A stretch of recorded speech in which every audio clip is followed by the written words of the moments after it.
Mr. Robbie Yates, who has a very similar lockdown haircut to myself. Yeah. We have it most of the year, to be honest, don't we, Robbie, to be fair? Yeah, we do. Yeah, right said Fred.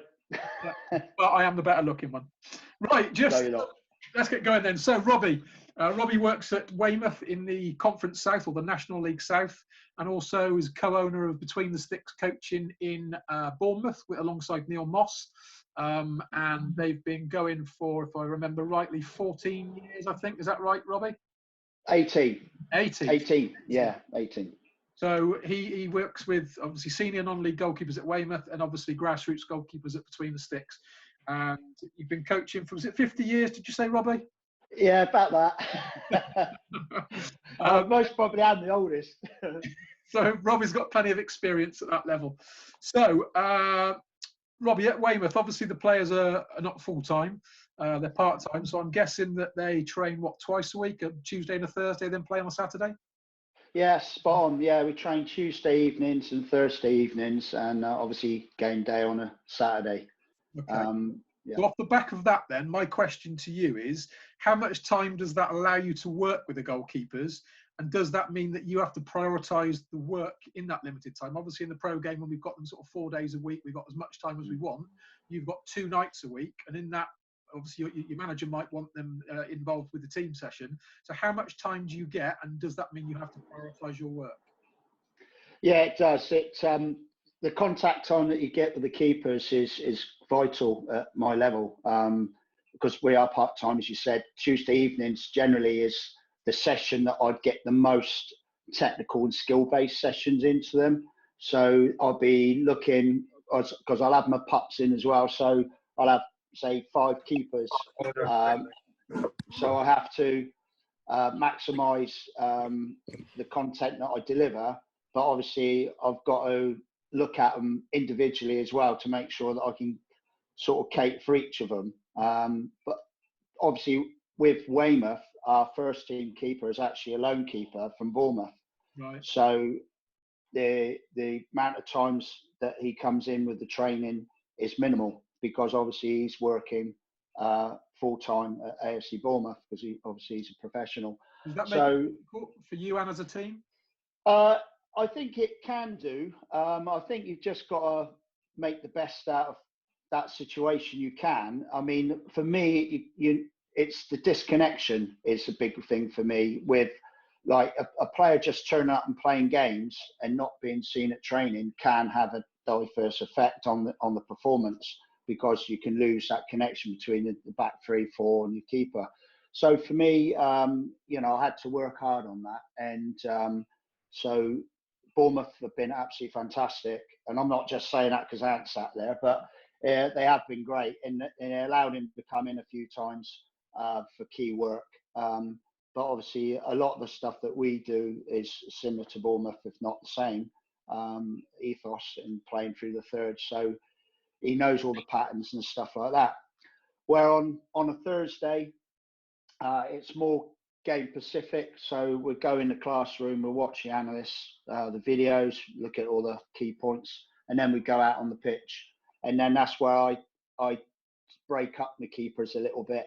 So the number 2 and the number 3 would go in with the squad and do the patterns in the small-sided games and all the patterns that we work on for the game, the tactics. And then I'll split myself between doing a bit of work with the young pups and obviously stand behind the goal and coaching the keepers in the small-sided games and phases of play and stuff that we do. Yeah.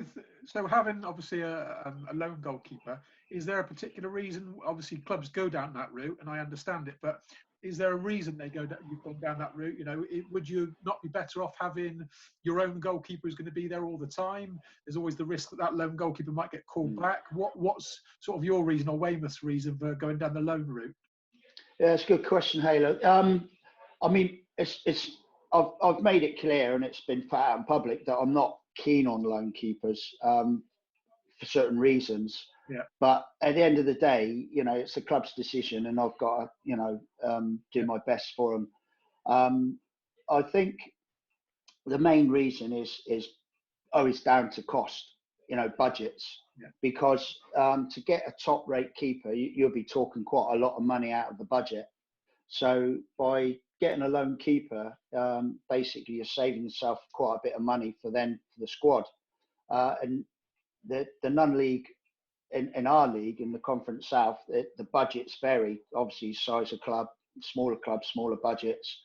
But one thing I've noticed is that when I go away to the away games and I look at the keepers and and stuff, a lot of them are lone keepers. Yeah. So a lot of clubs go that route. As a coach, I find it, I love to work with my own keepers, and like I did at Poole, and you can just progress them and turn them into a better player. And then as a coach, you get more satisfaction out of that. But, Wardy, who came in last season for Weymouth, is a quality keeper. And obviously the work that he's doing at Bournemouth is second to none. So I don't have an issue, really. My connection with Bournemouth is strong anyway. But that's my personal take on it, Steve. Good stuff. So you've worked obviously a number of years now in non-league with a number of goalkeepers. What areas of the goalkeeper's game would you say has potentially stopped them playing professionally? Is there anything specific, a common trend, whether that's technical, tactical, physical, psychological, socially? Why are they playing non-league? Why aren't they playing in the professional game? Is there something you think that they're missing, that that's why they're not they're playing non-league? I think you can sort of tick the box in all of the key areas, to be fair, Halo. It could be a physicality thing, which it has been with keepers that I've worked with at this level. Other times they're just not good enough. They could have had an injury, set them back. Those kind of things do happen, and it can put a spanner in their career and their development, and it can put them back. So sometimes, like Tom Hale, for argument's sake, he was at Elgin City, came on loan to us the season we won the league, to revitalise his career, really. And then he's gone back to Elgin as the number one. So his journey to us in going back has been a positive for him, but it's not always the case, So yeah, I think that's sort of, to be fair, you can sort of tick every box in that area. It will depend on many factors. Good stuff. So you've been working between the sticks now for a long time. Obviously worked with all the different age ranges. When you've got a goalkeeper that gets to sort of 16, 17, 18, and they're obviously too old for under youth football, under 16, under 18 football, what problems do you think they go through trying to make that transition into senior level football? Non-league football, Wessex League or Southern League football. Yeah. What sort of problems do you think they get when they come out of under 18 age group football, should we say, to senior football? And how can you help them? Yeah, it's again a very good question, which I do a lot of work with keepers that come out of that age group and then go into their first adult season. The thing is with most teams and managers is that young players don't have a CV. No. So if they come straight out of a youth setup, there ain't going to be many managers, unless there's something special and stand out, that they're going to give him the opportunity. So what happens a lot, and I don't like it, is that young keepers then go to a club and be a number two and sit on the bench and get splinters in their backside. For me, that's not the way forward. I feel that you need to be out there learning your trade, getting the knocks, getting the bangs, making the mistakes, picking yourself up, learning from them. So my ethos is that all my keepers that I try and, through between the sticks and at Weymouth, I get them out at clubs. I try and help them. Obviously, in my area, down at sort of Bournemouth and that, the Wessex area, excuse me, I know a lot of people, and I get a lot of calls asking for keepers and stuff, and that's the way I try and sort of progress them up to then get a good season under their belt. And that might be even sort of like Dorset combination level, at 16-year-old, the level isn't great, but you still got to, do all the stuff that we do. So as a keeper, So it's a gradual progression. You know, my keepers at Weymouth, they've started off like at Wessex 1, gone into Wessex, and then I'll try and get them into Southern, South and West. So that's it, really. Yeah, so I mean, the most important thing is playing games, isn't it? So, you know, a keeper or any outfield player might think, oh, well, I should be playing at this level. But ultimately, if you're not, the biggest thing is just going and playing games. Even if that means you play at a level that perhaps you think you're better than, you're still better off to be out there playing games and getting the experience than sort of, like you say, sitting on the bench. Yeah, 100%. Yeah, because anxiety is massive for young keepers. So if they're not playing games, so that, say they're on a bench and they might play for their university, their college midweek, so they might be getting a game, but at that level that they're used to. And I feel that you need to test them and push them, you know, because that's the only way you're going to improve and to find out, you know, where you need to, you know, the critiques that you need to adjust to and affect to make you a better player individually and collectively, you know. But yeah, I think you know, it is important for me, I think, and the young keepers to get out and play. Yeah, absolutely. Right, final question to yourself. At grassroots level, ages 6, 12 and 13 to sort of 16, 17, would you say there are common problems that the young goalkeepers encounter at those stages, and what advice would you have for them? Great question. I think in today's society, I think it's different. Obviously, it's changed. It changes sort of every decade. There's sort of different generation that come through, and I think lifestyle, the social corner, is important. You know, I tend to see the kids now are slightly more bigger in frame, you know, overweight slightly, and that sort of worries me a little bit, because then you think, why are they like that? And then it's obviously down to their lifestyle. They've got to have a little bit about them as a keeper, as we all know, and the people listening now. Robbie, would you say that when you talk about the lifestyle, would you say, because, and again, I don't want to sound like an old what's it myself, but obviously when we'd be out climbing trees, playing street football and everything, would you say with obviously the iPads and the games, the PlayStations and everything like that, would you say that perhaps youngsters nowadays are on there more than they are out on the street sort of playing football, and is there enough PE in schools and that sort of thing? Would you say that has an impact on it?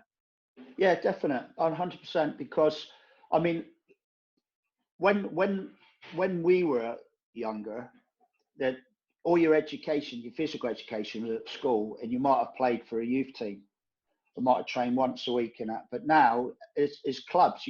There's nothing in the school, so it's always clubs. Everything's after school, after school, after school, and the parents, you know, have got to pay for it and stuff. So it all comes down again to cost.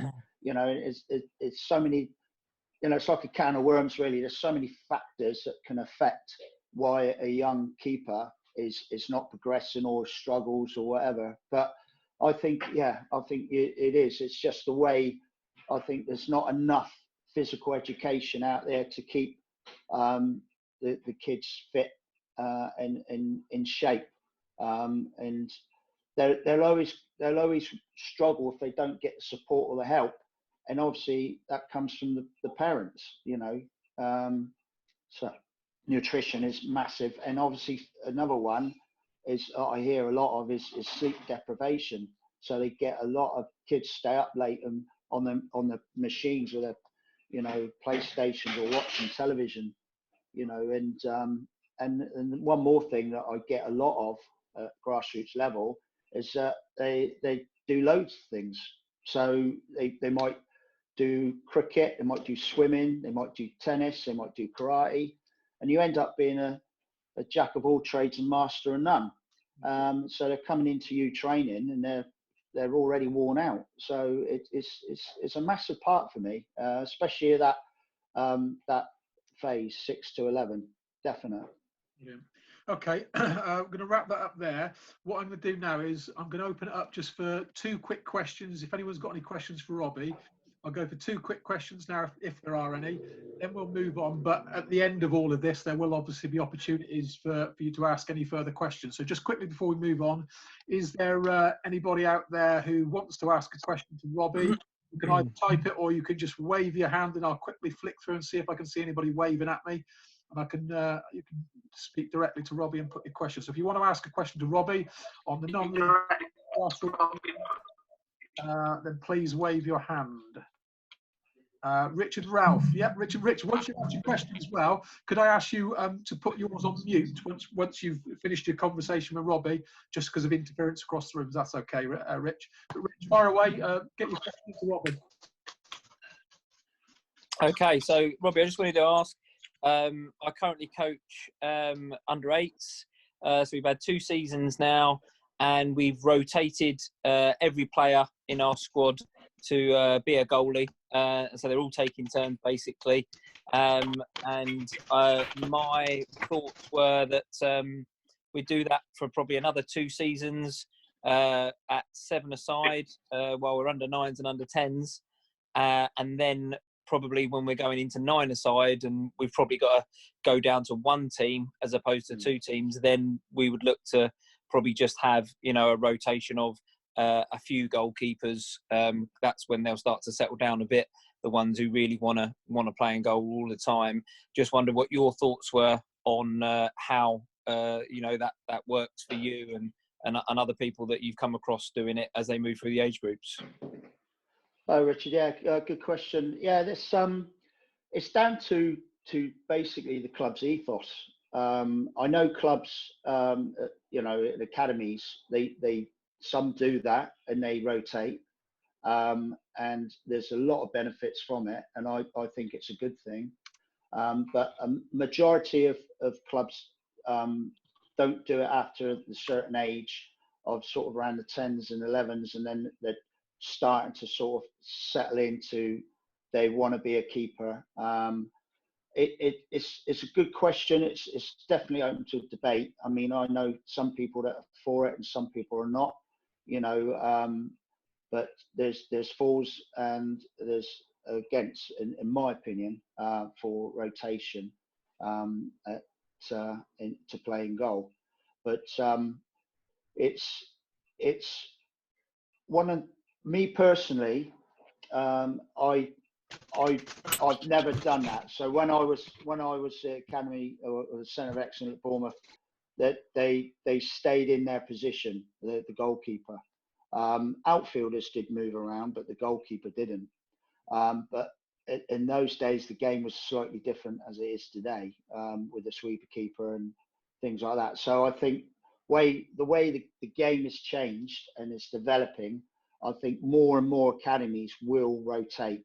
And I think it's not a bad thing. I just, you know, think that it is down to the club to decide if they're going to go that route or not. But as soon as they get to that intermediate phase, then that's, like you said, I think that's when they start, you know, picking that's what I'm going to be, a goalkeeper, and stick to that. Hopefully that helps, Rich. Just got one more question before we move on. So from Adam, game time is really interesting one. How much would you consider enough, or too much, or too little game time? Also, should it be different at different ages? Apologies if you've covered this in the past. Does that make sense, Rob? Yeah. I mean, for me, game time is massive, because you're judged on your games as a keeper, you know. So you could be the best trainer in the world, but if your game management and your game craft is not up to your training, then you've got issues. It's gone a bit funny, but I can't hear. Okay, yeah. So the game management for me is massive. I can't hear. Oh, can you hear that? Yeah, I can't see who it is though, because it looks like everyone's on mute.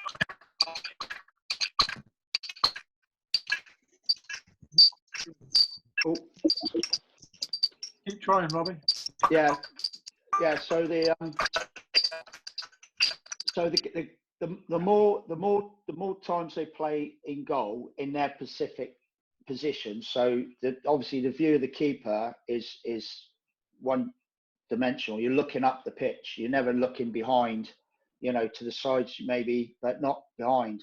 So if you see those pictures more often, and then you will make better decisions as time goes on, because you'll make small critiques through the mistakes, and that's how you learn. And you live and die on your performances as a goalkeeper. So answer your question, I think game time, game management is crucial at all ages. I really do. It's for argument's sake, if we all decided to play snooker and we practiced every day for 4 hours, we'd be good at the end of it. But if you don't practice enough, you ain't going to be any good at it. So it's no different. I mean, that's just a layman's way of putting it across, but goalkeeping is exactly the same. It's all about the game and your performance. Brilliant. Thank you, Robbie. Hopefully that answers your question, Adam. Quickly moving on, Mr. Mark Naylor, who is the head of goalkeeping at the academy at Premiership side Aston Villa. So, Mark, you're right to. Evening. Good to see you. First question for you, Mark. If a young goalkeeper wants to get to academy level at a club like Aston Villa, what sort of attributes would you be particularly looking for at both foundation phase and youth development phase to stand a chance? Evening to everyone. It's a good question to start with, really, Steve. I've obviously been in academy football for 20 years now, so it's changed a lot, as Robbie's just sort of alluded to. There's been a lot of changes in terms of recruitment of what people look for now. I think when I first started, it was very much towards how brave they were. People were always looking at bravery. They wanted their goalkeeper to be able to make saves, have a willingness to be effective within the goal. But now, obviously, it's moved more towards a possession style, even at grassroots in academy football at foundation phase. Everybody wants goalkeepers that are good in possession and with the ball. So I think probably that more so now would be a recruitment drive if a club has a certain philosophy. We now have that and are introducing that at Aston Villa. We're 6 months into it, really, 7 months with a new academy manager, and we're really now looking at goalkeepers who are comfortable in possession of the ball. So I think that would probably be one of the biggest areas now that we would recruit on, more so than anything else. Okay, good stuff. And I suppose this next question follows on from that, really. What is the pathway? So, are your goalkeepers scouted? Does the club hold open trials? And that might be difficult because obviously you've only come in there recently, but you can relate this back to West Brom previously if you want. What, is there open trials? Is it the kids still sort of write in for trials? What would be your processes for someone trying to get into an academy? Yeah, I mean, previously at West Brom, we had a very strong recruitment team who would sort of cast the net far and wide locally around Birmingham, and we would be very much locally driven. We'd only really recruit from inside the West Midlands, across Birmingham. We wouldn't really go too further afield than that. But again, as you've just said, we would do open trial days where goalkeepers could come in and they'd be part of that. I know at Aston Villa, previous to me going in there, that they've done open trials. Again, the scouts now, there's huge scouting networks out there. Clubs have a huge base of scouts that go to Sunday league games, go to grassroots football. So I think there's lots more opportunity now for young goalkeepers to get scouted. I know we can't at the moment in the lockdown, but normally, 5-a-sides and 7-a-sides, that they're heavily scouted by the clubs. So I think there's always opportunities now for goalkeepers to get spotted as it would be. Yeah, okay, brilliant. What is your opinion on specialisation? So obviously there's a lot of talk about when goalkeepers should start in goal. Should they play outfield as well? Have you experienced any players in academy football being an outfield player, then making the transition to being a goalkeeper, and did that prove success? Yeah, so someone who you all know, Steve, funnily enough. So Alex Palmer, really, who's been at Plymouth this season on loan and has got in the League Two Team of the Year. I worked with Alex from the age of 15 at West Brom, and he's still there. He's obviously on loan at Plymouth. But Alex was an outfield player up until really, I think, around 12, 13. He didn't actually start to specialise as a goalkeeper until a little bit down the line. And Alex was an interesting story because we actually took him at under 15, which in academy terms is relatively late for a goalkeeper to come through that programme. He'd had no previous experience of being in academies. He played for Kidderminster Harriers previous to that, but he'd had no academy experience at all. And he came in and if someone would have told me that he'd go and achieve what he has up to date so far, when I first saw him, I would have said there was absolutely no chance. But because he'd had that background of being an outfield player up until 12, 13, he was so comfortable in possession of the ball. His passing range improved as he went. But the big thing for me, and I'm just using Alex as an example, is he had so much appetite to improve. He didn't need driving from a coach. He'd sort of go and take it upon himself to go and work as hard as he possibly could. And now what he's achieving, I'm as chuffed as anybody that I've worked with at that level of what he's gone on to do, really. But I'm just touching on from what Robbie said, really. I know teams do that, and they rotate and they have different goalkeepers, and it's just my opinion, and people will have difference of opinion. I think if there's a goalkeeper, a young age, who wants to specialise in that position, I think they should be given the opportunity to do that.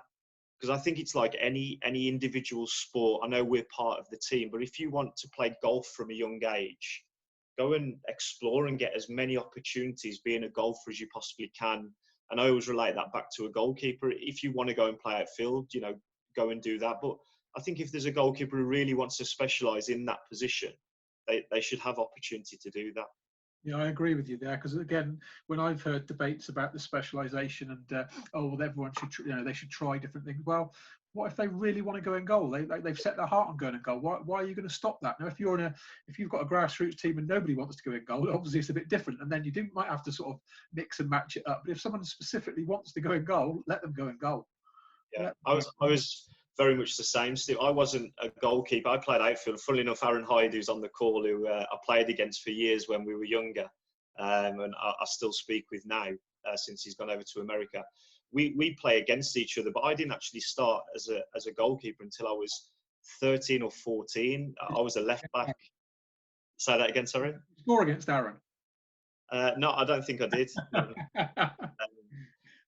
So I didn't really specialise as a goalkeeper until I was around 14, when I ended up going into a centre of excellence. But again, I played outfield because I wanted to.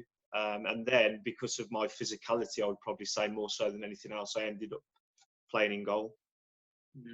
I've got one more question, Mark. Again, same as the Robbie scenario. If you've got questions for Mark, either type them in the chat bar to me, or when I come to you in a second, wave your hand and I can get 2 quick questions into Mark. So my final question to you, Mark, is during the pandemic and the lockdown, have you been able to keep the Aston Villa Academy goalkeepers active? What sort of things have you got them to do to try and keep that interest and activity there with them?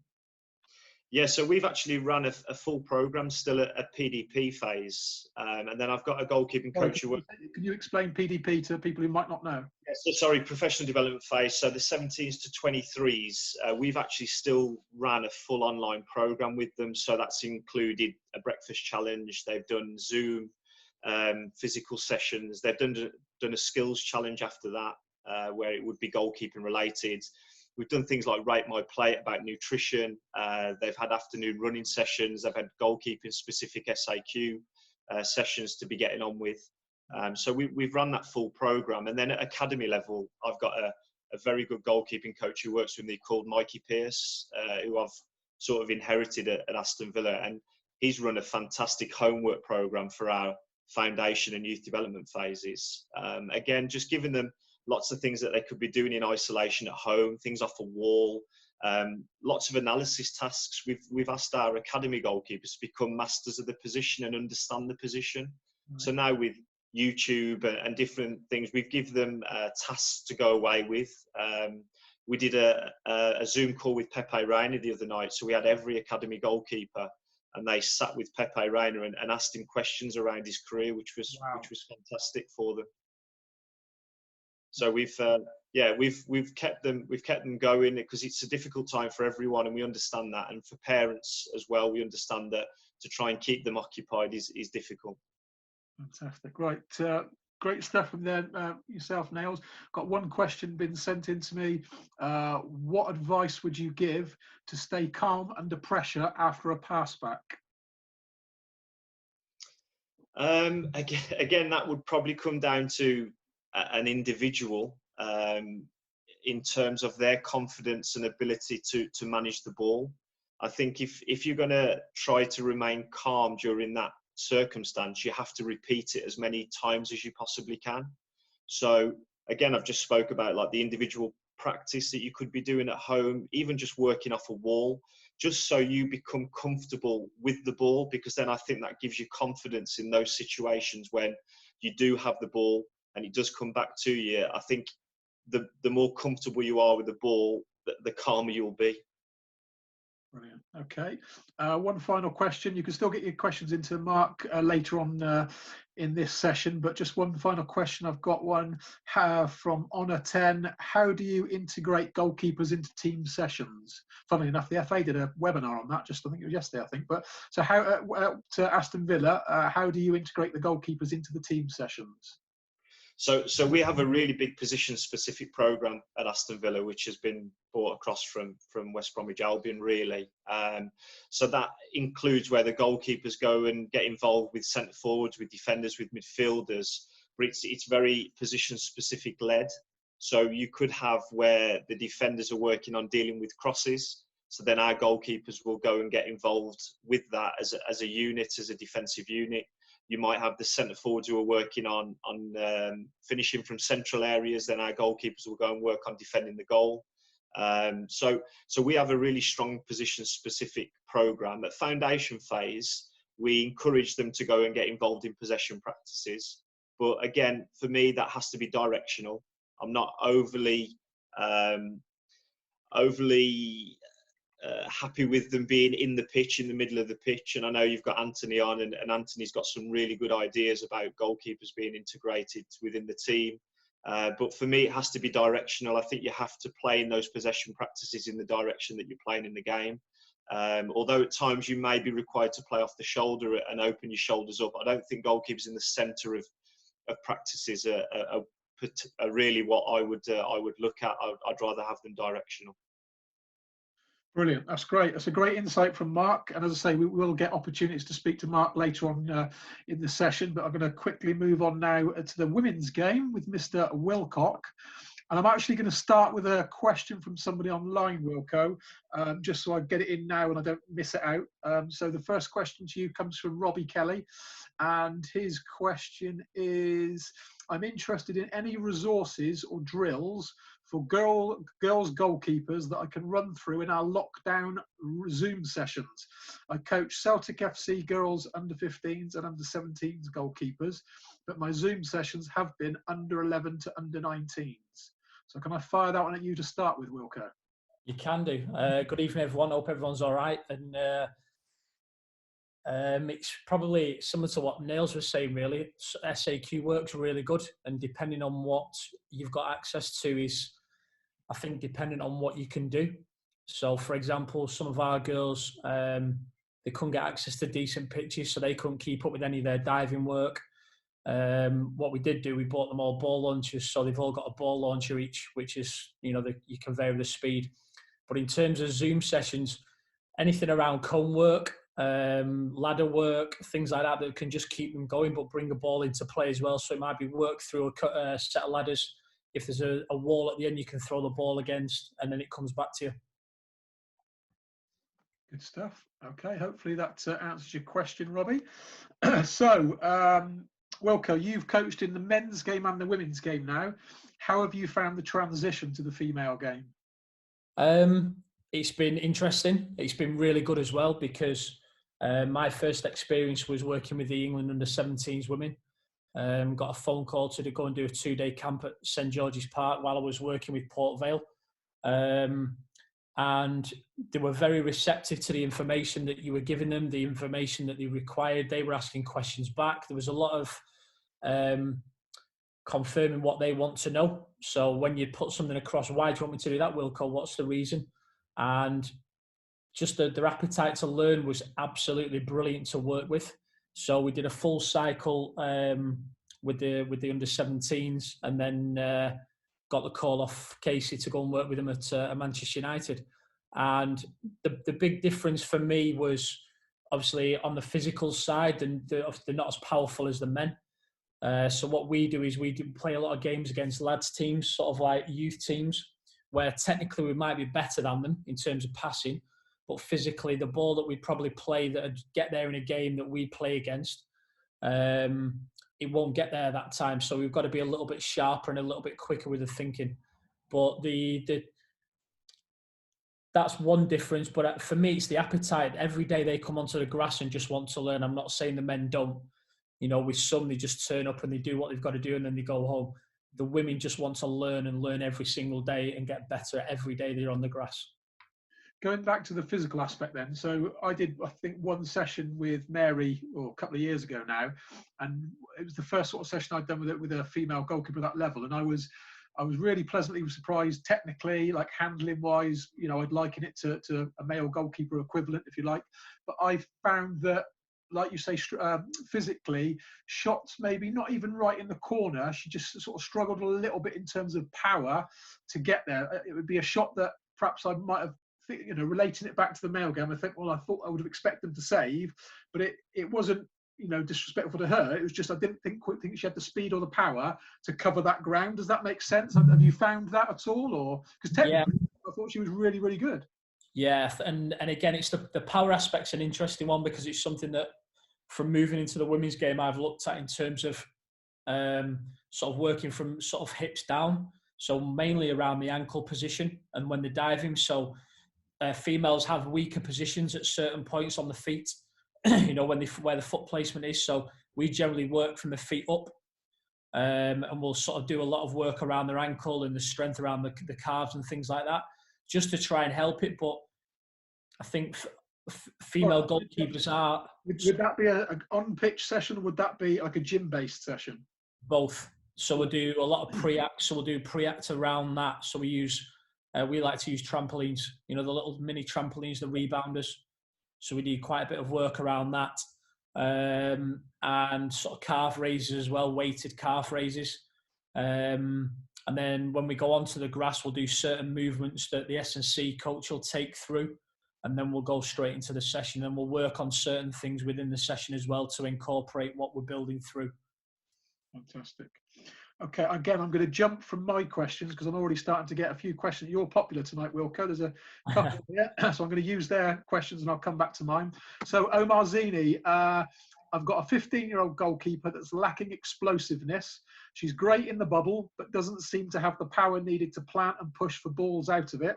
Are plyometrics something that we should implement in sessions or have them in the gym? So it's similar to what I've sort of just mentioned, but does that make sense? Yeah. So gym or grass, yeah? Yeah. I think you're probably looking at that age, probably really simple plyometrics. So literally to the point of just getting them to hop over cones and build it up that way. I wouldn't just go straight into doing plyometrics. Do they have access to S&C coaches or people like that? Omar, do you want to unmute and come on and speak direct to answer that back to Wilco? Yeah, Ian, can you guys hear me? Yeah. Hi, Omar, you okay? Yeah. No, she's we don't have that. I train her once or twice a week. It's private sessions, so we're not a part of a team. We're not a part of anything. So my biggest issue sometimes is what do I prioritize in those sessions? Because she's already maximized the bubble. She's amazing in the bubble, but anything outside, I'm just seeing that she's in national team camps. And one of the conversations and points from coaches is that she's great in that little 2 to 3 yard area, but outside she's lacking. And that's what's the differentiator for her. So for me, it's like, I only get her once or twice a week. Do I prioritize that and just do strictly that? Or do we do game realistic sessions? Like, it's difficult sometimes. So that's the question I have for you. I think for me, it's trying to build in as much as you can into a bit similar to Robbie, really, is to get as much as you can in. in that period of time. So one thing we like to work on with the female keepers is the footwork. So from a set position, using the feet to get across into the corners. So we've got little drills that we'll use off mannequins, moving out of little tight squares into a dive. So they can only dive when they're outside of the square. So probably a 1 yard square, and they'll start in the middle, and they have to use the feet to get out the square before they can dive. So it's little things like that you can build in. It might be to begin with building the footwork pattern in to then get them explosive. But at 15, again, there's a lot going on in terms of the maturity and where they're up to in terms of the body development. So for me, stick with basic stuff. We've got a really good S&C coach that we work with. So we sit down and bounce a lot of things around. And she'll go, have you ever thought about this? Have you thought about that? Try this, try that. Let's have a look at this with her.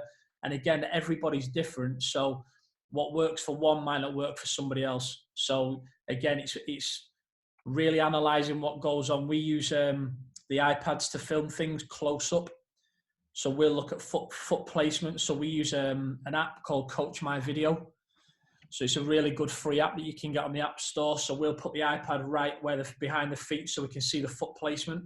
And then we can watch it back, and I sit with the S&C coach, and we'll have a look at foot placements and how we can adapt that, and then we'll show it with the player as well.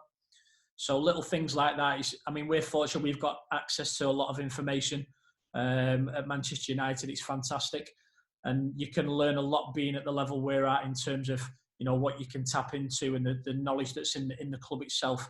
But for me at 15 is stick with just your simple stuff like hopping over cones. That'll give them a good plyometric base to begin with. But then obviously the foot placement as well is not heely, making sure they're on the toe as well. So they're firing through that front part of the foot. Brilliant stuff. Okay, another question I'm going to take from the guests this evening. From Jeff Priest, whose daughter Shannon's in my goalkeeping school. Ian, do you adapt any of your training methods when working with women, or are they the same as men? To begin with, I sort of went, I wouldn't say full hit, but I did a lot of what I would do in the men's game. And then there are things like we spoke about, like you mentioned there, Steve, about reaching the corners. Obviously, sometimes when I'm serving, I might go full hit and then just to sharpen them up and liven them up a bit. But again, it's just been a little bit, as a goalkeeping coach, and I try not to serve much nowadays. We'll try and get them to serve a lot. But you do have to adapt certain things because of the physicality. So, but again, crossing, for example, we really encourage them to come out and take balls. Really come out and deal with them, whether they're catching or whether they're punching or just getting a slight deflect on it. But really encourage them to be brave in start positions. And I think,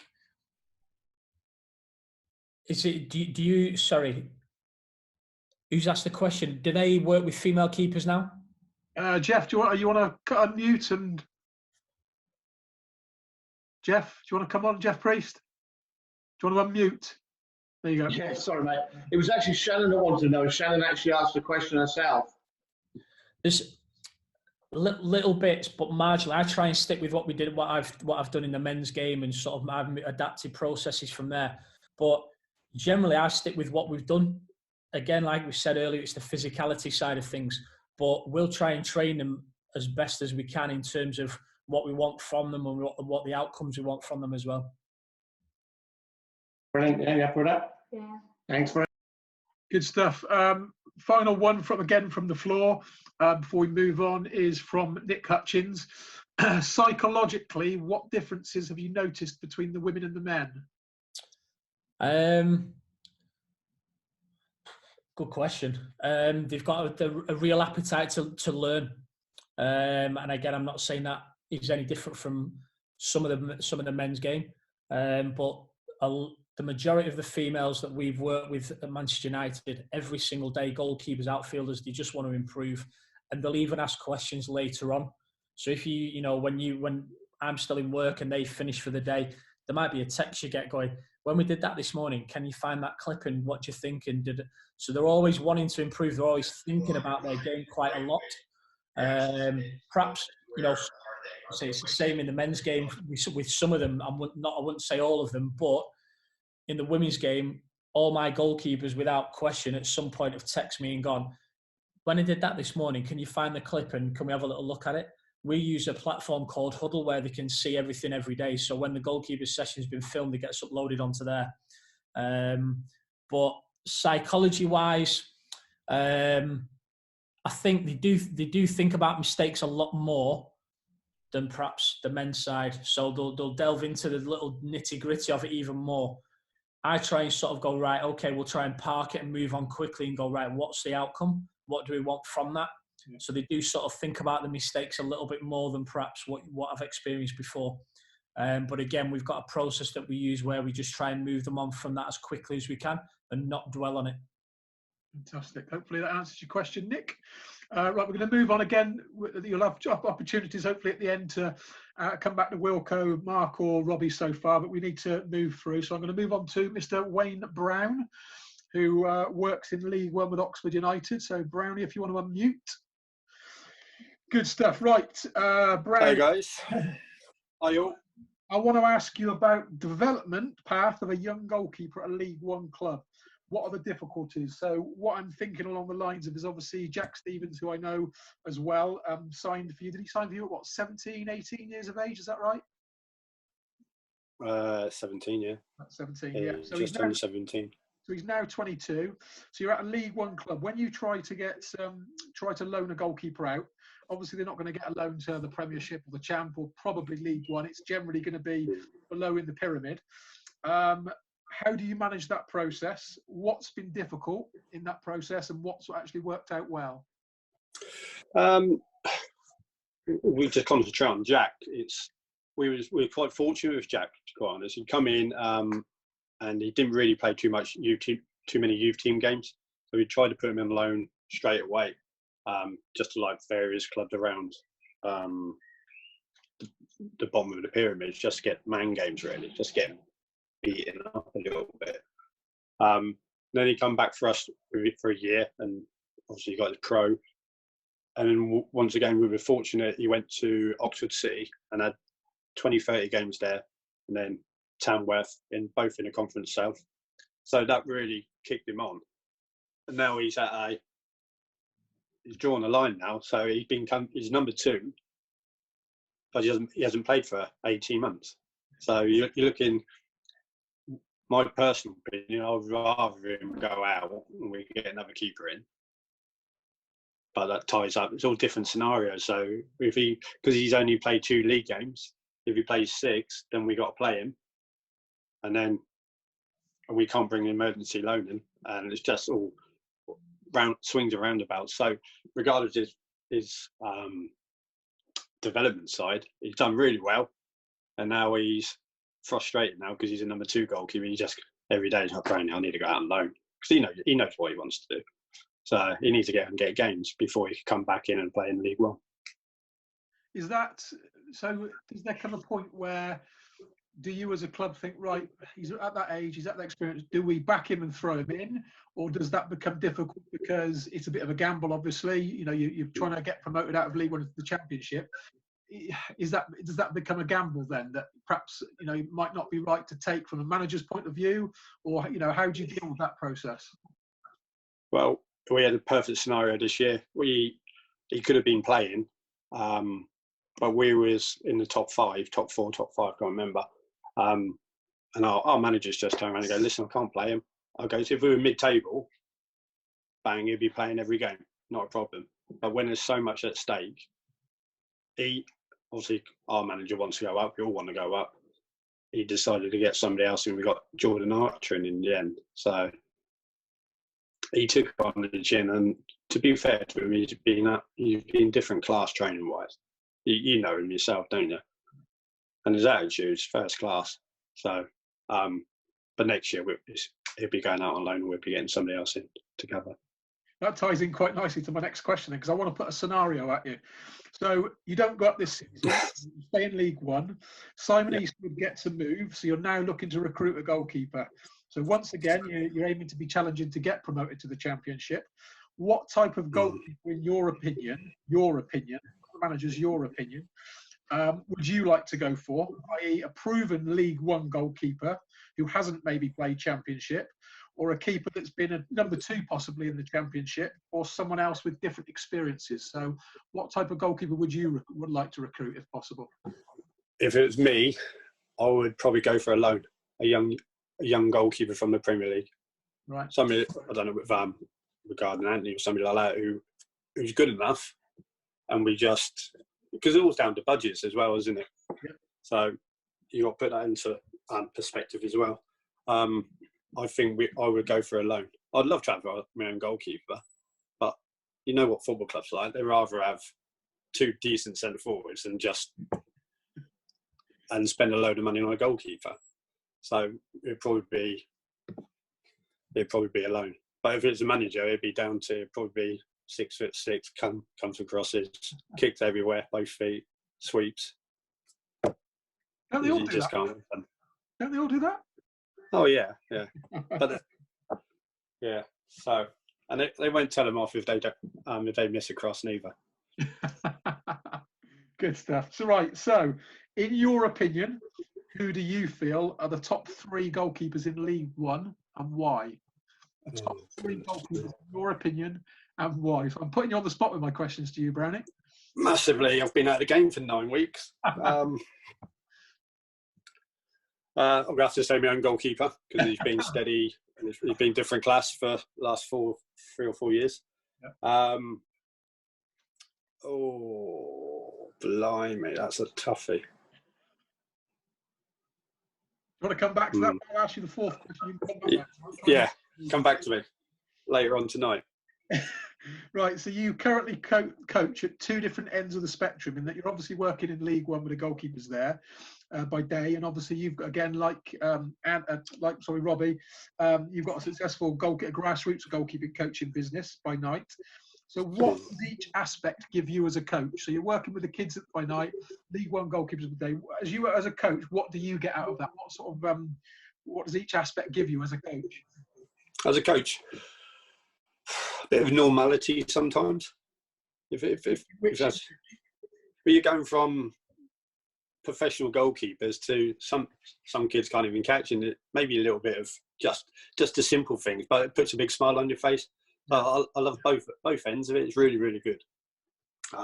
Like the challenges the first team and the 3rd, 4th and 5th choice goalkeeper brings you, and then you come back, you think, oh, that's not really that important, is it? When you've got these little kids just having a bit of fun, just stuff like it just brings you back down to earth. So you're dealing with problems, and then you're dealing with tying somebody's shoelace up at the end.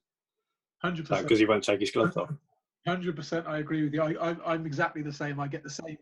Like you say, you've got the pressures of work, and the manager in your club telling you, why hasn't the goalkeeper delivered that pass on a sixpence? But then, as I say, you go out and coach on a Wednesday evening, and little Billy makes that save in the top corner, and he's buzzing off it. It is great. Yeah, it makes your night, doesn't it? Yeah, makes your night. Right, have we got any questions in the room for Mr. Wayne Brown? Either type them across, or I will try and flick through and see if anybody's waving a hand at me. So if you have got a question for Wayne Brown, very experienced goalkeeper and goalkeeper coach, wave your hand and you can ask your question. But nobody waving at the moment. Oh, yes, there is. Sorry, Richard Ralph, if you want to unmute and ask your question to Brownie. Hi, mate. Can you hear me all right? Can you hear him, Wayne? Hello, mate. How you doing? Hiya. So basically, I just wanted to ask, they seem to debate it a lot on telly, a lot of the pundits, but a lot of the time they're not former goalkeepers, they're outfield players, and a lot of them can't decide or agree. When a goalkeeper's going to make a save towards the top corner, whether they go with the hand that is already on that side of the goal, or whether they go with the other arm and bring it across as in to maybe get more height. Obviously, it's slightly dependent on where exactly the ball's going, but they seem to have a lot of debate and disagreement about which hand's best to go with. So I just wondered what you thought on that. As long as he saves it, I don't really care. As simple as that. It's one of them. If he saves it, who cares? Nobody really thinks about it. Just keep the ball out of the net. That's what we're here for. So that's my opinion. That might not be other people's opinions. I don't know. Sometimes there's a top hand save is as good as any, really. If you can't reach it with the other hand, go for your top hand. It's not rocket science, let's face it. So it might be a little bit more flashy, but no, the be all and end all is keep the ball out of the net. Good stuff. Right, I've got a question for you, Brownie, from Mr. Rigby, which is interesting one because he's a Swindon fan, big Swindon fan. When you joined Oxford United, was there any other teams close to joining? You joined as a player, didn't you, rather than the coach at the time? Is that right? Yeah, I was a player. Yeah, I've come down from Africa, so come across from Africa. Yeah, there was a couple. One was Wrexham, but I wanted to move back down south, really. So, and there was maybe a sniff at something else, but it didn't really come. But to be fair, Chris Wilder at the time, who was Sheffield United manager, he just said to me, listen, it's not about you playing many games now. You're coming to the end of your career. It's about you transferring into a goalkeeper coach. So in time, and within a year, I've been,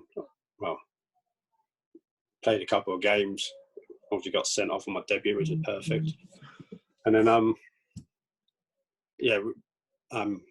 Alan Hodgson, got a registered soul. He became ill, and I just took over from there, really. So it was a bit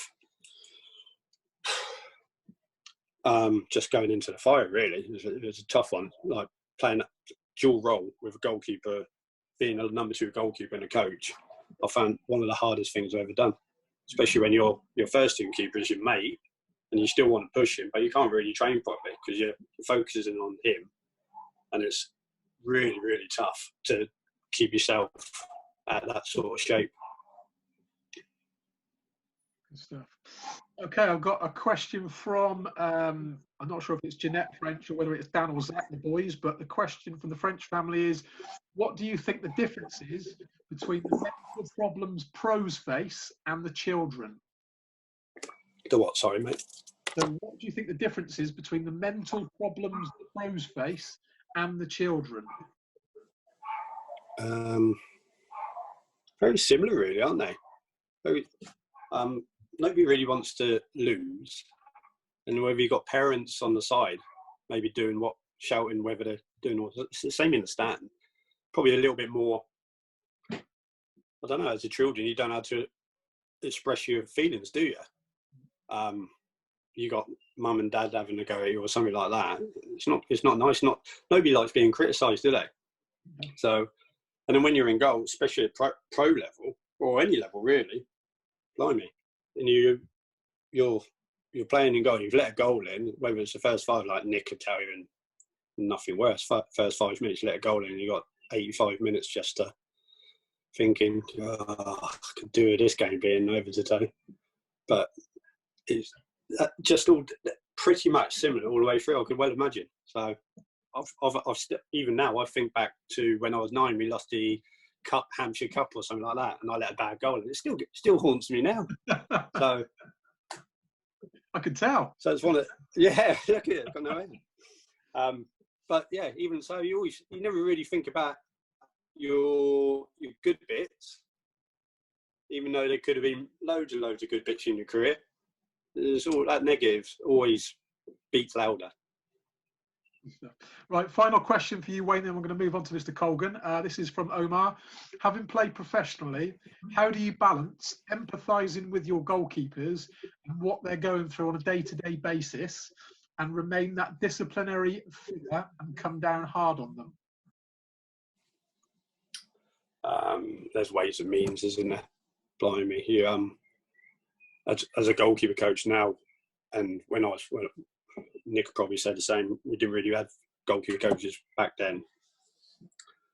Nick might have because he played at a better level.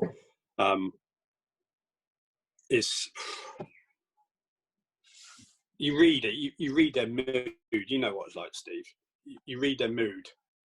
As soon as they walk through, you just think, oh, okay, what's up with this guy? So we just have a little chat. Like every morning, we always have like breakfast together. So, and we have a little quick chat before we go out, before they do activation and they come out to train. Like every Monday, I think you might have seen we've done a newspaper with, like interview about every Monday we come in, get it off your chest. So all the keepers got to get off whatever they've done at the weekend, whether their girlfriends or wives had a pop at them or something like that, get it off your chest. So, because you want to create a little group where they can share things. Yeah. But you also want to create that group where they're fighting for the place, but at the end of it, they're supporting that keeper who's playing. So it's a tough one. Listen, trust me, I'm pretty sure a lot of you goalkeeper coaches have had it, where there's been one or two goalkeepers you just think, I can't wait for you to get out of the club. Seriously. It's one of them. Honestly, you don't want to go in the morning, you just think, oh, here we go. So, don't know what, they're draining, because you want to be concentrating on the rest of the keepers, but you're concentrating on this one of these. So, hey, it's challenging, but it's one of the best jobs going, isn't it? Good. I hope that helped so much. Right, thanks for that, Wayne. As I say, anyone else wants to ask some questions, they'll still get an opportunity. So Wayne's not just done for the night just yet. So moving on to Nick Colgan. So if you want to unmute Nick. Nick, hello. Do you want to unmute? There we go.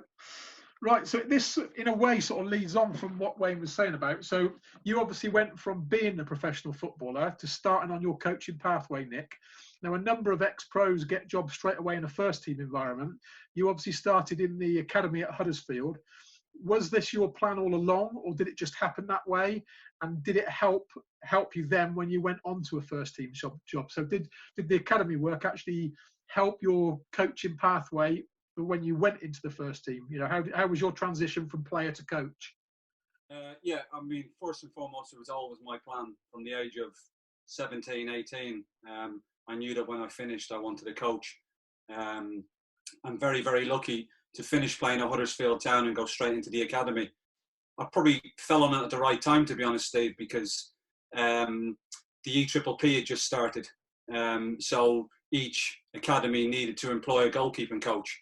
So I went from sort of player to player academy goalie coach to basically just academy goalkeeping coach. And I've got to be honest, it's the best thing I ever did. I don't encourage any player now to actually coach in an academy before you desire, before you move on to a first team. First and foremost, it teaches you how to teach.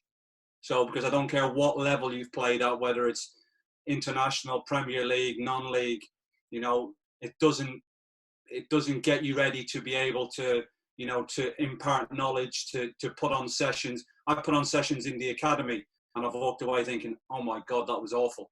I wouldn't get away with that with first team lads. So it actually teaches you how to teach. So I was actually really fortunate. And now working with first team lads is a different type of coaching, a different type of cajoling, a different type of preparation. But I agree with the lads who spoke about, yourself and Brownie and people like that, the ones who coach the kids. It's so rewarding when they put into practice methods and ideas that you've given them. Fantastic. Thinking back to when you played, comparing what the game was like then to what it is now, would you say the game has changed massively, slightly? How does it affect how you coach now? I think certain things have changed. I think certainly the way we train as goalkeepers has changed. I don't think the quality has changed. I mean, we're always encouraged. I know when I first came over at 17, I'd never had a goalie coach before 17. So they very much looked at the technical and tactical side of stuff. And I still don't think we should move away from that. Yeah. I think that's really, really important. But I think the volume of training and the way we actually work the goalkeepers now has changed. I mean, Brownie, you're probably very similar to me that, you come off sweating most days from training and thinking, wow, that was really, really tough. Whereas I think, there's more quality about nowadays. You pick and choose what you do and why you do it. Very, very rarely is there a generic session going, like a generic crossing session. The crossing might be a low whip cross because, you're playing against a team who gets to the byline. It might be a cutback. We might be playing Cardiff at the weekend and you focus on long throws, you focus on balls into the box, you focus on loads of bodies in and around the goalkeeper. And I think another big change has been the analysis of self, the analysis of your own team, and the analysis of like the opponents. collectively and individually, which I think has really helped. Okay. You've coached in both League One and the Championship now. In your opinion, what makes a good Championship goalkeeper as opposed to a League One goalkeeper? Little bit of luck, little bit of circumstance, being in a good team. You might, lots and lots of stuff. For me, goalkeeping is goalkeeping. Whether you're a young kid, whether you're playing in non-league, whether you're playing in the Premier League, we're all asking our goalkeepers to do the same thing. Pick up good positions in and out of possession, for relating to the ball. We're obviously asking them to keep goal as well as they can. Be an able communicator if possible, and do the best you can for the team. We're all asking the same of our goalkeepers. Possibly what you have to do at the different levels varies in that the number of involvements in the game and the number of and the quality of the chances created obviously increases as you go up the leagues. Good answer. Good answer. Right, you've won promotion to the Premiership from the Championship. With there being so much money involved getting to the Premiership, that brings huge pressure, whether that's battling for an automatic position or particularly through a playoff final. So psychologically, how hard is that for a goalkeeper where one mistake, whether it's one of the last games of the season or a playoff final possibly, one mistake could cost the team promotion and the huge amounts of money that are at stake. How do you help them with that pressure, that huge pressure that could be on them? I think again, it's knowing the individual. We had an individual that season at Huddersfield that we took on loan from Liverpool, Danny Ward. Anybody who knows Ward, he'll know he's the most laid-back man in the world.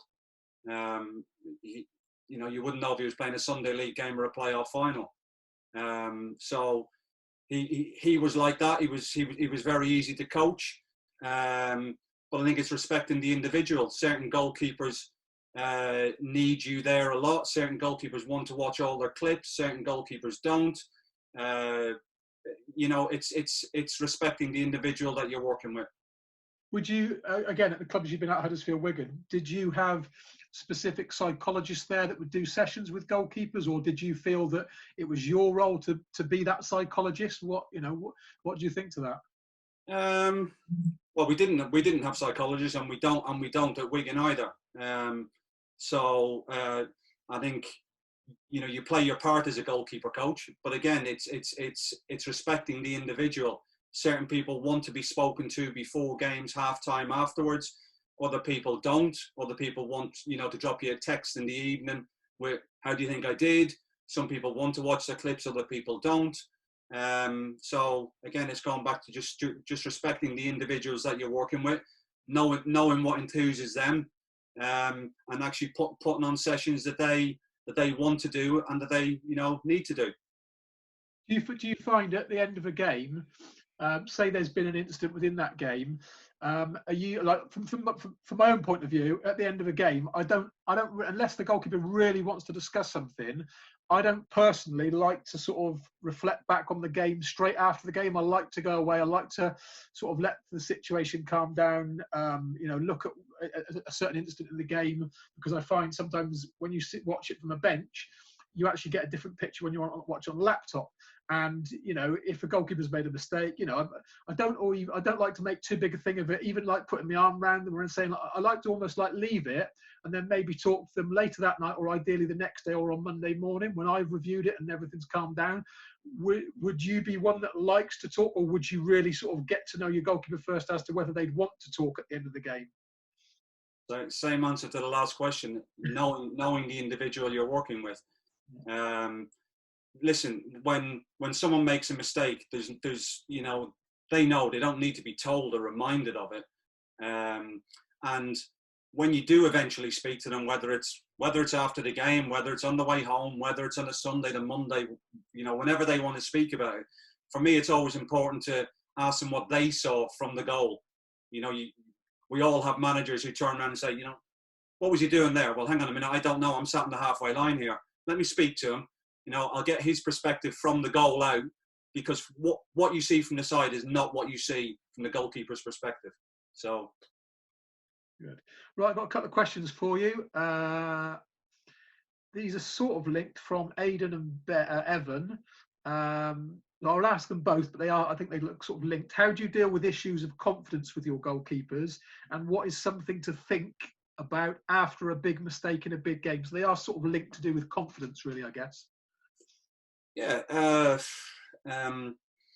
Again, depending on the age of the goalkeeper, his experience. Fortunate enough to work this season with 35-year-old Scotland #1 in David Marshall, who's played over 500 games. Marshall has made a couple of mistakes, particularly earlier in the season. I know that at 35, he's made them all the way through his career, and he knows how to cope with it. Whereas, with a young goalkeeper, he might take a little bit longer to come back from it. If it's something that happens on a regular basis, then it might be a technical issue or a tactical issue. If it's something that's a one-off, sometimes you can have a laugh about it. If the result goes your way and someone's made a mistake, we've all done it. I let him win the worst goals in my career in a game that we won 3-2. I wanted the ground to swallow me up when I made the mistake. We ended up scoring in the last minute of the game and won 3-2. It was actually against Bournemouth, so one of my previous clubs. So and that was to get them back to 2-2, and we ended up scoring last minute. And everybody's laughing about it in the dressing room afterwards. Now, had we gone on to lose that game, it might have been totally, totally different. So circumstances really dictate. Okay, last question before we move on. Nick Hutchins, how did you deal with the times during your career when you were the #2? I probably spent a lot of time as a #2 and a #3, to be honest. So when I look back at it now, it was actually a real good experience for my own, for my job at the moment, because, I kind of have an empathy with our #2, our #3. The times when it was difficult really was when I was at Barnsley, and we'd had a season in the Championship. We'd gone up through the playoffs in League One. We'd had a season in the Championship. We probably stayed up against all odds. And at the beginning of the following season, the manager pulled me in and said he was going to bring in a new goalkeeper. So that's the only time that I felt a little bit in my career that I didn't warrant being the #2. That actually done well for the club. And I'll be honest with you, I probably didn't handle the situation as I would now, or to the best of my ability. I ended up leaving the club in the January for Ipswich. But looking back on it, as #2, if you realise that the one playing ahead of you is better, it's probably a little bit, I won't say easier to take and easier to sort of sit back, but you still got to push. You have your own professional pride that you want to train, you want to play. So it depends on what type of individual you are. Are you happy sitting there as a #2 and sort of coming in every now and again, or do you have a real desire to go and play some games? And then you need to make a decision as to whether you stay at the football club or move on. Fantastic. Hopefully that answers your question, Nick. Again, chance to come back to Nick when we finish off and we open it up to everybody. But thanks for that, Nick. We move on to Anthony White. So if you can unmute, Ant. So again, I'd like to thank you, Ant, for coming on and helping us out with your experiences from the Premiership. As I say, Ant works with Neil Moss at Bournemouth as the assistant first-team goalkeeping coach, and before that he was at Oldham Athletic. So he made the jump from Oldham to Bournemouth. A fantastic move for you there, Ant. Right, first question to you. Again, you've coached in League One. You've coached now in the Premiership.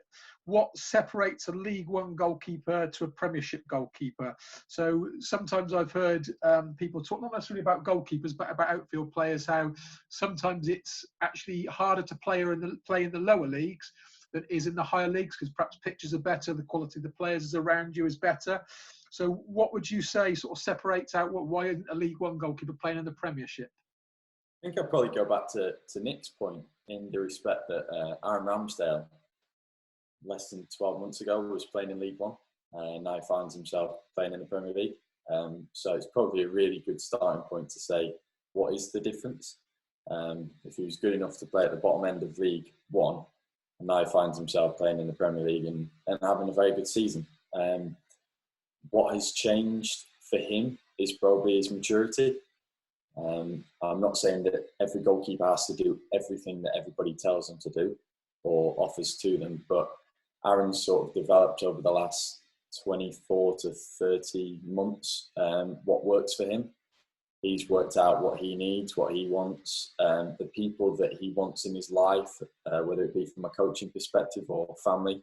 And I think that sort of set him apart from being a League One goalkeeper and now maybe a Premier League goalkeeper. So maybe just looking at the outside sources rather than what makes him the goalkeeper on the actual field. The experiences obviously he's gained in League One would have stood him in massive stead, although it's a jump up obviously 2 leagues. Just being a number one in his own right, and the pressures of being a number one and competing for that shirt, in the club he was at, that must have stood him in good stead. I know it's a big jump, but it must have given him that experience than just being thrown into the Premiership. Yeah, I think there's a couple of things. So the first season that he went on loan, he went to League Two, which was like a novel factor for him, because I think when he first signed for us, he wanted to be the number one straight away. So being not cast, but straight down to League Two as a big signing for the club, and all of a sudden, relegation. Then the following season, he's then in another relegation battle. I think there were a few factors that have been great for him, being a number one and keeping the number one shirt over those 2 periods, and having different goalkeeping coaches as well. Because Bezo is completely different to me and Mossy. And obviously the relationship that he formed with Bezo was unbelievable. And it was great that he could, together form a partnership on and off the field that ultimately, whether we say it or not, achieved Rambo's goals. The work that Bezo did over those 6 months was fantastic. That got Wimbledon up to where they are, and Ram's playing in good form. So, what would you say is the hardest aspect of goalkeeping at Premiership level? Hardest aspect, I think it goes back to the fact of what does the manager need. So I've said it before in the past. The hardest aspect is probably the aspect that the goalkeeper is weakest, and I mean that in a sense of Liverpool want a ball-playing goalkeeper. So if you stick a goalkeeper in that's exceedingly good from a shot-stopping perspective, but poor with the feet, from a goalkeeping perspective or from an outside perspective, that's his weakest part, and therefore that would be his hardest part. Versus sticking in, an Edison into a Liverpool team, it would probably work. So the hardest part for me as a goalkeeper is the weakest part that they have in their game, or the part that the manager doesn't necessarily or needs. So I think maybe for us, Hale, going back to it, I definitely had it at Oldham, not here at Bournemouth because of the goalkeepers we've had, but establishing what is needed by the manager. So, when the goalkeeper comes in, he doesn't expect an Edison if you work in the conference, and then all of a sudden, I want a ball-playing goalkeeper who stops everything and does this, that, and the other. It's almost like, well, what are the gifts that I can have when I bring in a goalkeeper? I just wondered, because I know obviously you're very much into your data. You've got your own sort of goalkeeping analyst and everything like that. So I suppose the point of my question was you've obviously worked in League One, now you're in the Prem. Is it different in terms of, for example, in the Premiership, are there less crosses than League One, more crosses? Are the finishes from closer range, longer range? Because as I know you're into your data and everything at Bournemouth, I just wondered if you'd seen any trends that are different and perhaps harder in the Prem than they are, maybe lower down. Yeah, I think obviously the trend that we find in the Premier League is a lot of one-touch finishes. So I think the last stat was somewhere between 64% of finishes are one-touch. Obviously all moving balls and tend to be cutbacks, or we almost call them like fumbles.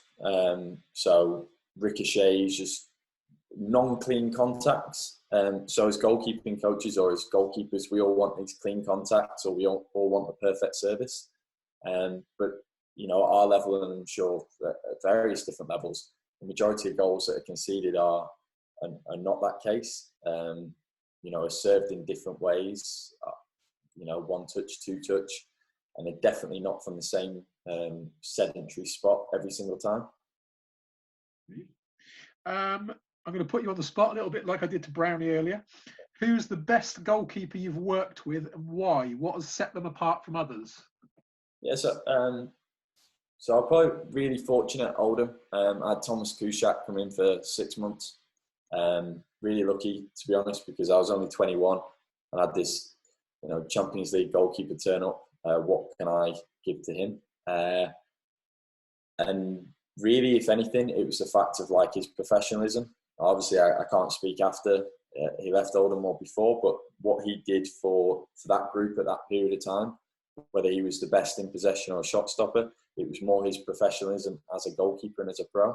He took the young lads, Joel and Chris, out at the time for their 18th birthdays. He basically looked after the gym equipment for a League One club that we had no money, bought a load of balls for the players and things like that. And then I suppose from another perspective, like working at the Premier League, Arthur Boric is just incredible. And, there'll be loads of stories about him. I'm sure you've all heard in the songs and everything else. But forget the professionalism aspect and everything else. Him as an actual goalkeeper to go, this is my identity. You can tweak with it, we can work with it, but this is who I am and this is where it's got me to. It'd be nice to see where he could have gone even further. Maybe we'll never know because he's 40 years old. And then probably in its infancy at the moment, the two young goalkeepers that sort of like wowed at the moment is Mark and Aaron, just because of where they could go. The world's sort of up their oyster. So we will see, Brilliant. Final question from myself. So again, people, if you want to get thinking up your questions for Ant, it's one that gets talked about a lot. So I'm going to put it to you, Ant. A goalkeeper's height, is it important or not? As it wasn't that long ago that a lot of Premiership clubs, seemed to want goalkeepers around about 6'4". It was almost like that was the minimum height for a goalkeeper in the Premiership. Just wanted to know your opinion on it. It's the elephant in the room. Everyone wants to talk about it, so I'd like to hear your thoughts on it.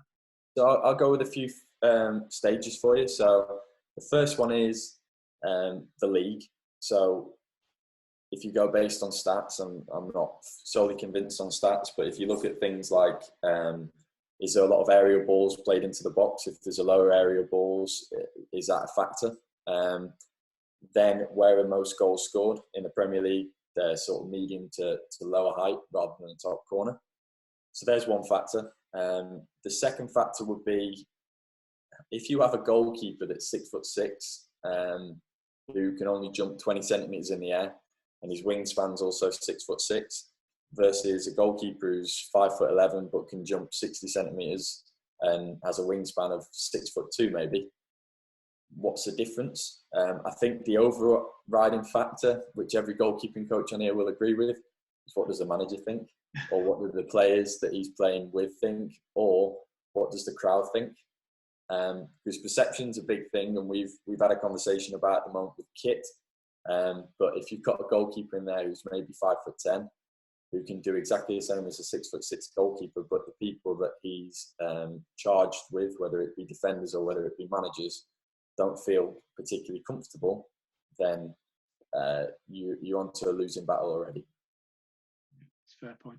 A couple of questions for you then.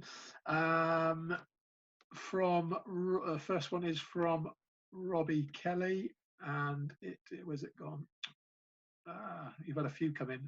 Right, as a big Celtic and Arthur Boric fan, I've heard some of the stories about him.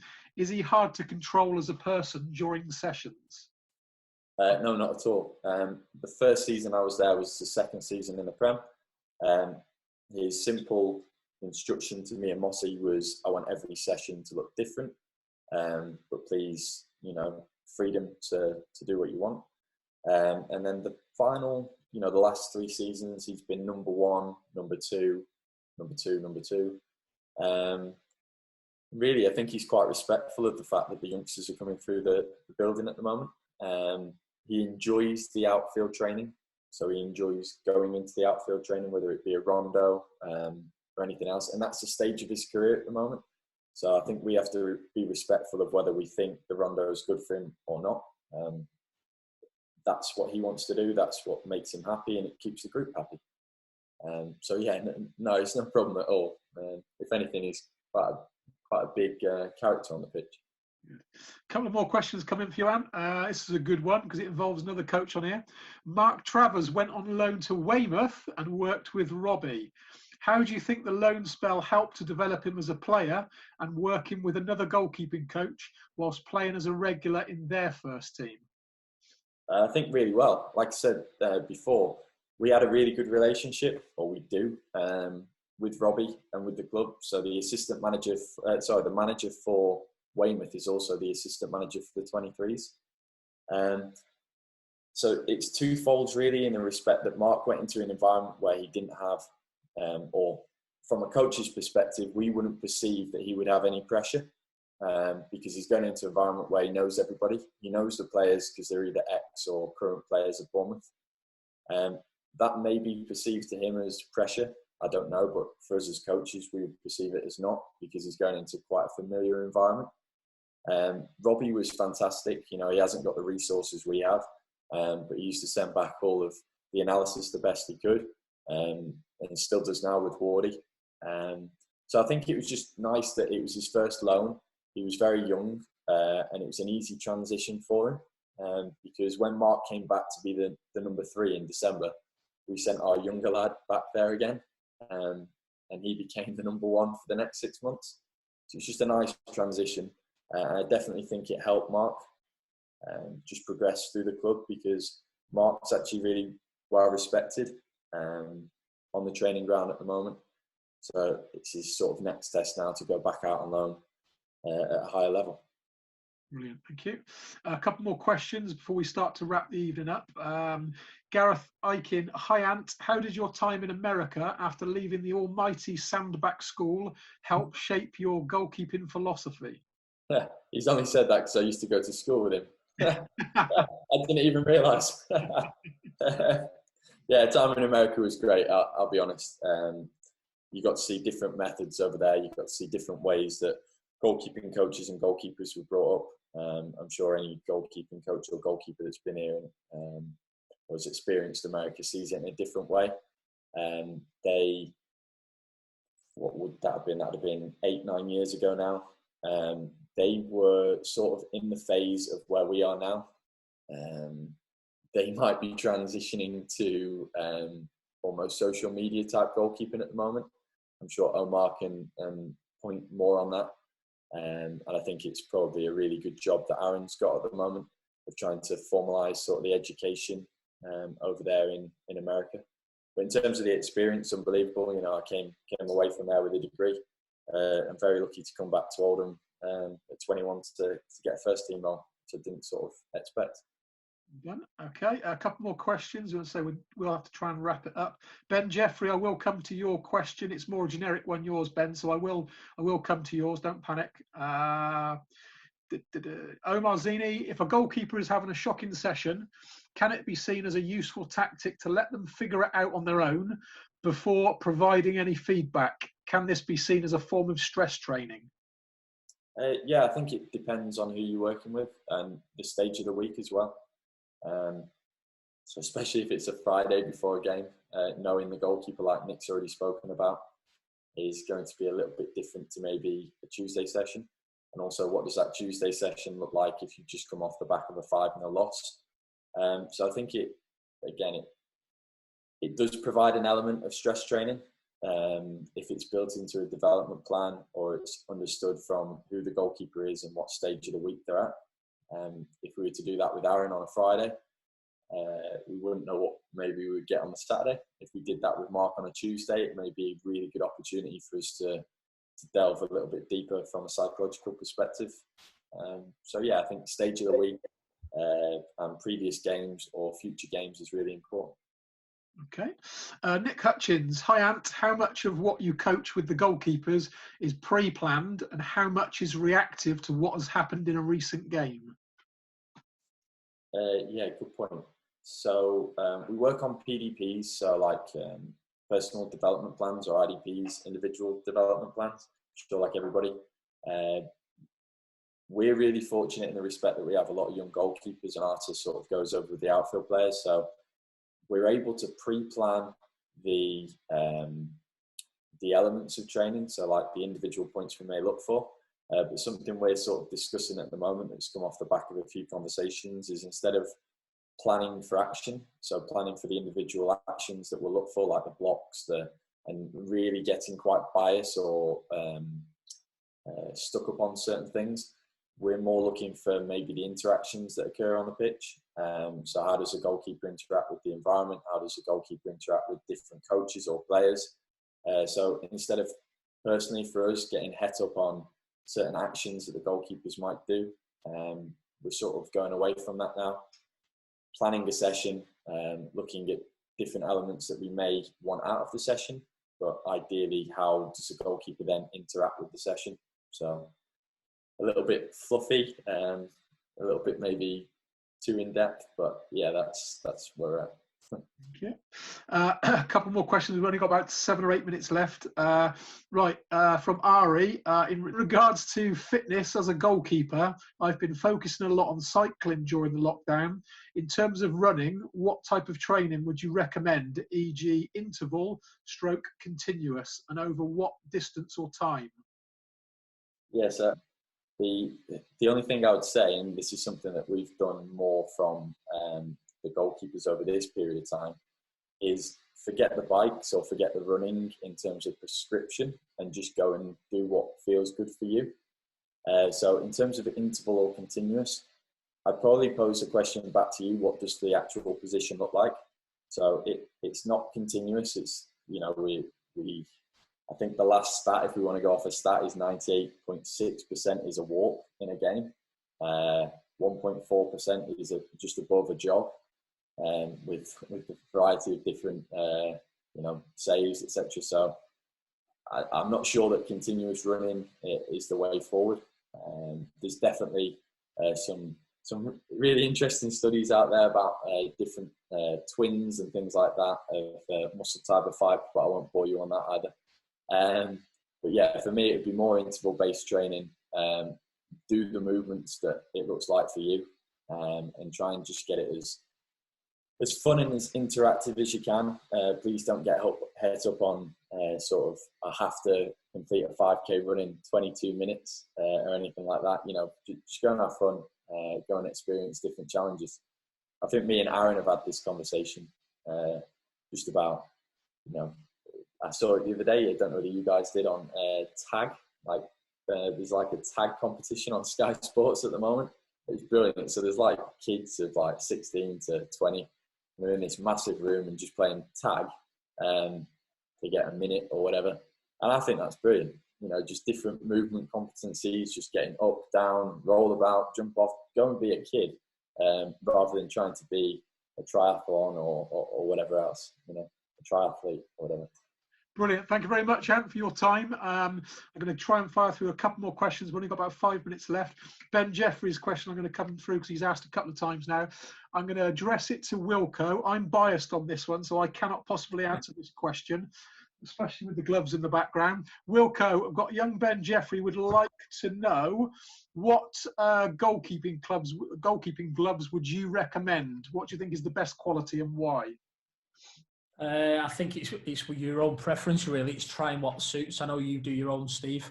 We get, we're fortunate, we get Adidas. I think, Brownie, I think you use certain ones. We all probably use certain ones from over the years as well.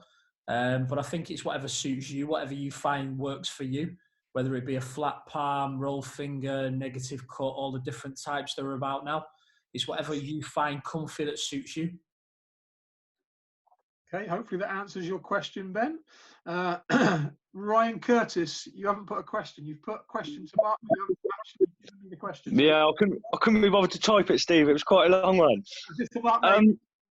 Going back to the rotation of goalkeepers and young players, Logan being 7, showing no interest of going out on pitch, just wants to play in goal.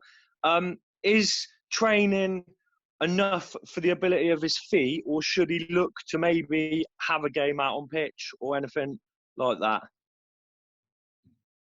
Yeah, I wouldn't be totally against them playing as an outfield player and going in and joining in as an outfield player. But like you said, if he's shown that desire and wants to be a goalkeeper at an early age, I think encourage that as much as you possibly can through specific training, if there is that. But also as well, still give them the opportunity to go and be an outfield player and to play, because I think at that age they can sort of go through different spells where they might want to be a goalkeeper and then they might not want to be. So I think you've just got to give them as many experiences as you can.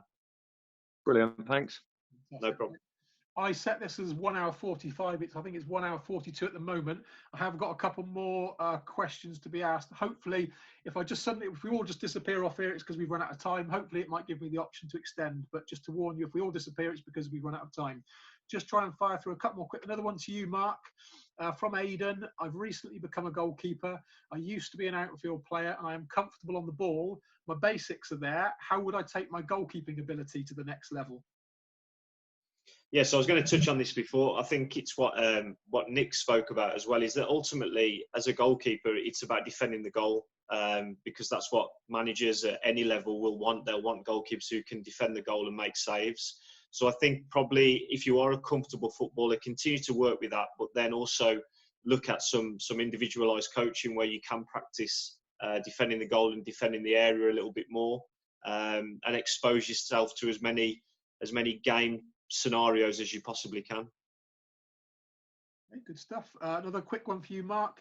You have your own goalkeeping syllabus to follow, but goalkeepers often get taken away for squad training. How do you manage this?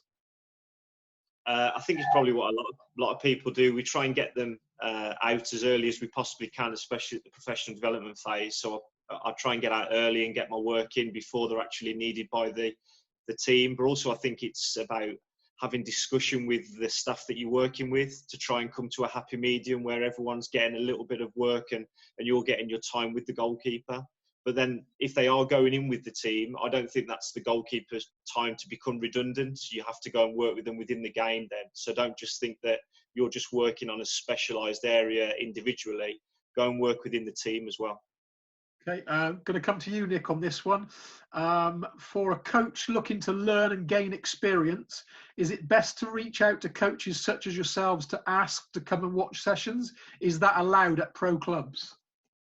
Some pro clubs will allow you to come in.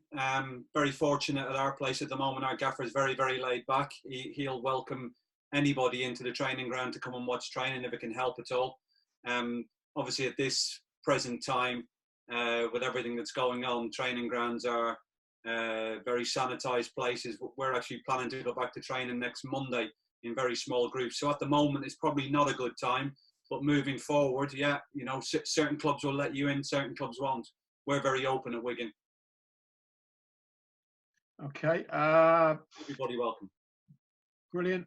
Just quickly, in case this does shut down, obviously I don't know if it's just going to literally go off or whether it will give me the option to extend, but I have got a couple more questions to ask. If we do suddenly drop down, obviously, first and foremost, I want to thank all the coaches that have given up their time tonight. I think they've provided a fantastic insight for people.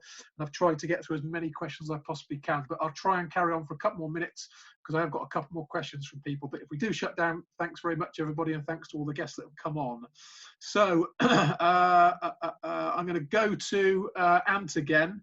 A question from Ben Rigby. How much more difficult is it to prepare for a match in the Premier League compared to League 2 or League 1, Ant? I think it's only difficult from the respect that you get, depending on staff that you have, the footage that you may have, the analysis work that you can do. So at Oldham, obviously we had no staff. We didn't have Y-Scout. You know, I could go and watch a game on a Tuesday night, and that would be the bare bones. Whereas at Premier League level, they're on TV, or the analysis can pick up the games and everything for us. So we're very fortunate in that respect. So I think it's a lot easier at Premier League level to prepare for the future threats simply because of the resources that we have. Okay. Dylan, I've got your question to myself. It's quite a big question for me to try and answer on here, but by all means, email me and I can chat to you from there. So I'm not ignoring you, but it's quite a big question for me to go through right now.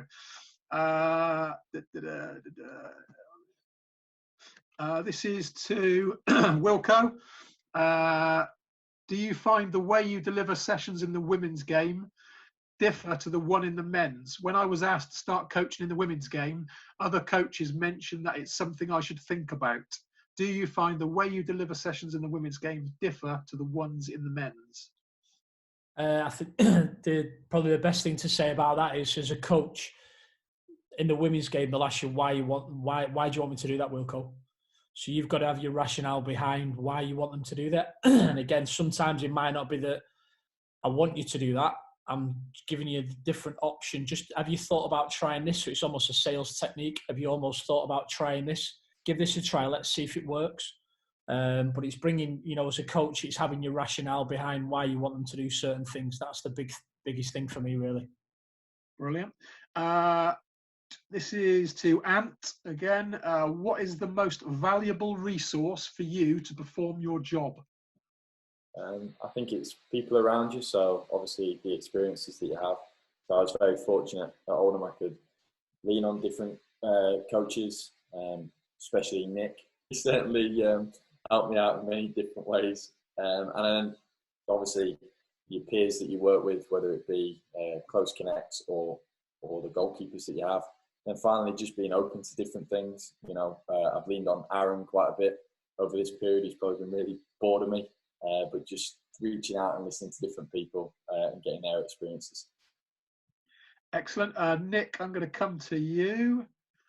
And the question is, where's it gone? Come on, where's it gone? I've lost it. Here we go. How good does your weak foot have to be to coach at the next level? So it's more of a coaching question than a goalkeeper question as such, if that makes sense.